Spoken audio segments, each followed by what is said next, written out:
সেদিন গিয়েছিলাম একটা পার্কে। বিকেলবেলা সবাই মিলে বেরিয়ে পড়া হলো, কিন্তু রাস্তাটার অবস্থা ছিল বীভৎস। প্রচুর ধুলোবালি ছিল। রাস্তার পাশের গাছগুলোর দিকে তাকালেই বোঝা যায়।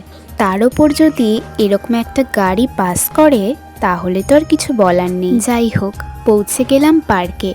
ঢুকেই আমরা প্রথমে এন্ট্রি টিকিট নিয়ে নিলাম। সিজনের শেষের দিক হওয়াতে ফুল গাছগুলোর এই অবস্থা। পার্কে ঢুকে আমরাও কিছুটা বাচ্চা হয়ে গেলাম। বয়সটা আসলে কোথায় এসে দাঁড়িয়েছে তা সম্পূর্ণই ভুলে গিয়েছিলাম। পার্কে একটা কৃত্রিম পাহাড়ও ছিল। সূর্যাস্ত দেখতে দেখতে পাহাড়ে ওঠার আনন্দ নিলাম। ওপর থেকে চারপাশের পরিবেশটা এতটা সুন্দর লাগছিল যে তার ভাষায় প্রকাশ্য নয়। চাইলে এখানে উটের গাড়ি করেও ঘোরা যায়। পার্কটা বেশ ফাঁকা ফাঁকা লাগলেও অকেশনে এখানে পা রাখার জায়গা পর্যন্ত থাকে না। সন্ধে ঘনিয়ে আসায় বোট রাইড আর করা হয়নি। দেখা হচ্ছে আবারও পরের ভিডিওতে।